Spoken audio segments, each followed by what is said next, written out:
Another topic, angular displacement. Here consider the particle revolving around a point O in a circle, the radius R. So here consider the particle, it is moving the circular path around the point O. So that point is the O. Now here consider the radius of the circle, means that is the R. Let the position of the particle at the time t equal to 0, that means that is the A. So in the point A, here consider the radius. Already circle of the radius means that is the R. So here it is using the two position, means you are taking the first position at the time t equal to 0. So that radius means R1 vector. So after that position after time taken t means that particle it is moving that point B. So that radius means R2 vector. So here it is the angle. So that means the angle described by the particle about the axis of the rotation in a given time is called the angular displacement. So now here consider the linear velocity, means in the direction that is the v2 vector. Here we are using the linear velocity, that is the tangential at that point A, that means that is the v1 vector. Now here the angular displacement, that means that is the angle AOB. So that is the theta. So that is called the angular displacement. So that is the unit, means it is called the radian. So now the time arc of the length, means arc of the length it is equal to S, that means it is the AB. Arc of the length it is the S. Now we are find out the angular displacement, that is the theta equal to S by R. Another word means that is the S equal to R theta. So that is the angular displacement, that is the theta equal to S by R. Suppose if we can using the length of the arc, means that is the S equal to R theta. So that is called the angular displacement. So angular displacement means the angle described by the particle about the axis of the rotation in a given time. Angular velocity. The rate of change of angular displacement is called the angular velocity. That theta in a time. That is the angular displacement in the time, that is the theta, means we are using the angular velocity limit del t, that means it is the 0 to at the time maximum value del theta divided by del t. So that means it is the d theta by dt. That is the rate of change of the angular displacement is called the angular velocity. So here the unit of the angular velocity means radian per second. Radian per second or radian second inverse. So that is the unit of the angular velocity. So here the direction of the angular velocity is along the axis of the rotation following the right hand rule. Here the right hand rule means we are that particle it is rotating, that means it is the curvature of the fingers.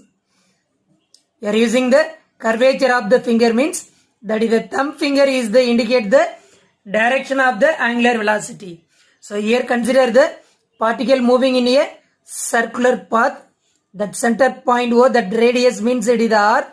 Here it is around the circle, means that is the thumb finger is indicate the direction of the angular velocity. So we are using the right hand rule. So now moving to the angular acceleration. Angular acceleration.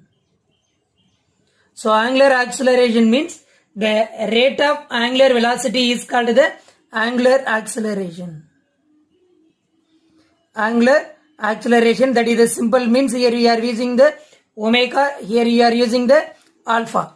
That is the angular acceleration. Rate of angular velocity is called the angular acceleration. So that is the alpha vector is equal to d omega vector divided by dt. So rate of angular velocity is called the angular acceleration. So angular acceleration is a vector quantity. It is not in the direction of the same direction of the angular velocity. It is need not to the same direction in a angular velocity. Now moving to the tangential acceleration. Consider an object, it is moving along the circle, that radius is the r. So here consider the circle, that radius means it is the r, center point it is the o. So here the radius means at the time del t, the object traveling on the distance del s. So corresponding the angle subtendence means del theta. So that particle it is moving the distance del s, it is produce the angle, that means it is the del theta. So now here consider the angular displacement. Already we know the del s equal to r del theta. So here at that time del t means that is the del s by del t, it is equal to r del theta by del t. So already we know the limit value, that is the del t, it is a 0 to 1 complete rotation, that means it is a ds by dt, which is equal to r del theta by del t, that means it is the angular velocity, so that means it is the omega. So here the linear velocity means rate of change of the displacement, that is called the linear velocity, it is the r omega. So here it is the vector notation means, that means it is the v vector, it is equal to omega vector into r vector, that means it is the angular velocity is perpendicular to the radius of the circle. So differentiate the above equation, that means v equal to ir omega with the time t. So that means it is the dv by dt, which is equal to r d omega by dt. So that is the, already we know the rate of change of angular velocity is called the angular acceleration, that is the r. Here the rate of change of the linear velocity is called the tangential acceleration. So that is the tangential acceleration, that is the at, it is equal to r alpha. So here the tangential acceleration means that direction in the linear velocity direction. So already we know the linear velocity, that is the tangential at that point. So here the circular path, that means it is the center of the circle. Here it is the radius means, so that is the linear velocity direction. So that the direction of the tangential acceleration, that means it is the at.